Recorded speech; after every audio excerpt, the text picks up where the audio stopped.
Greetings, ladies and gentlemen, and welcome to this narration of the web novel Humans Don't Make Good Familiars, taken from Reddit with the author's approval.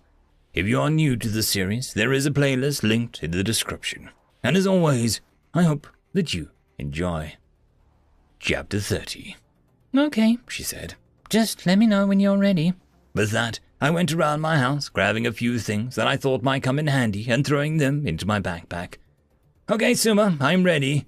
My feet, legs, and torso, and finally head all disappeared, and the world went black. Normally, when I was summoned, it was like a long blink. Then, I'm in Suma's world. But this time, it was different. I stayed in the blackness for longer. Too long. I began to panic, but calmed down once I saw the light. Literally, I saw a small flicker of light distantly in that endless darkness. "Sentinel!" The light called out to me in a thunderous voice. It echoed in my ears and my mind, as if it were both telepathy and physical sound. Some force began to draw me closer to the light, like I was falling towards it. What's going on? I wondered. I felt strangely calm, despite having no idea what was happening. Once I got close enough, I realized what the light was. It was a figure of the flame that had been there when Suma named me.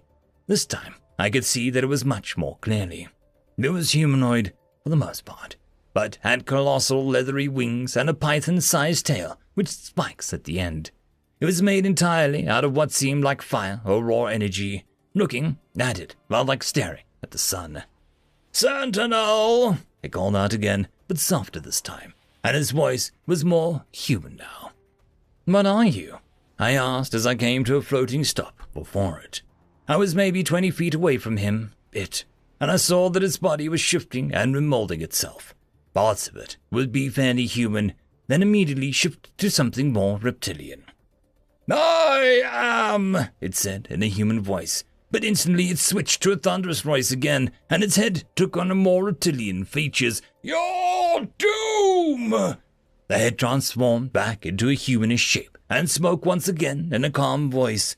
"Your friend." "You have a real Dr. Jekyll and Mr. Hyde thing going on there." Just as I said that, I started falling again, this time away from the figure. "Kill! Protect!" the figure said as my eyes opened, and I was staring at Suma, who was perched on a tree branch a few feet away. "So, you decided on a name, huh?" she said cheerfully. End of chapter. Chapter 31. "So you decided on a name, huh?" she said cheerfully. I tried to blink and shake the fog out of my brain, but no matter how hard I tried, I still felt like I woke up from some kind of fevered dream. One that grew fuzzier the longer I was awake. I think I saw the figure on the flame again, the one from the time I became your familiar. The Grand Sanctum. Remember? I said, trying to focus on everything I saw. But the harder I thought, the more it slipped away from me. "What? When?" Suma asked, shocked. "When you summoned me. How long was I gone for?" I said, sitting on the ground and placing my throbbing head between my legs. "Gone? What do you mean? I summoned you and then you appeared, just like always." It felt a lot longer than that from my perspective. I talked to him. Whatever. It was bipolar as heck, I joked. Suma started, but I cut her off. He was switching back and forth between aggressive and friendly. His voice, body, personality, everything. It all kept changing as we talked. He wanted to kill me and protect me, I explained. "What did he look like?" Suma wondered. I don't quite remember. It's all so fuzzy now, like I was dreaming, I said. "Do your people dream?" I wondered. "Of course," she scoffed, "but I've never remembered mine afterwards." "Me neither, but this definitely wasn't a dream. I know the difference," I said. "I know I've said this before, but you certainly are a weird familiar sometimes," Suma laughed. "So, did he say anything important?" I thought for a moment, trying to recall what happened as best I could. "I don't think so." I stood up again, my headache fading away. "He mostly just said that he was my doom and my friend." "What do you want to do about it?" Suma questioned, with her head tilted curiously. "Nothing yet," I said after a moment of pause to think. "Even if I wanted to right now, I wouldn't know what to do or where to begin." "So what do you want to do then?" she asked. "What I came here to do for now. Let's go name my sword and shield," I said, looking around for my weapons. I found them where I'd left them yesterday. laying on top of a stone under a shade of a large tree. So you have names then? Suma chirped. Yes, I do. Let's begin with the shield first, I said, and held the shield out. Suma landed on my shoulder, and I moved it close enough for her to touch it, just like last time. She cast the spell, and a blue magic circle formed on it and wrapped itself around the shield. Another formed around both of our feet. Now name it, she said. Aigis, I said. The magic circle changed from a brilliant blue to a burning red, then faded away. Aigis? Suma asked. Yeah, a great warrior from my world's mythology used a shield by that name, I said. Suma nodded her head in understanding. Okay, are you ready to do the sword? Absolutely, I answered. We repeated the process once more, and when Suma told me to name it, I shouted out, Mori! And just as before, the circle shifted from blue to red, then vanished. And what mythical hero used a sword named Mori? Suma asked. None that I know of. In a dead language of my world, Mori means death, or to die. It's a fitting name for this one, I thought, I said. Ah, so you speak some of your world's forgotten languages? Suma asked. Of course, I lied. I read about it on Reddit, actually, but she didn't need to know that. Anyway, let's try these out, I said excitedly. How do you want to test it? Suma asked, and flew over to a low-hanging tree branch. I looked around at the ground, then the trees, and then finally at Suma.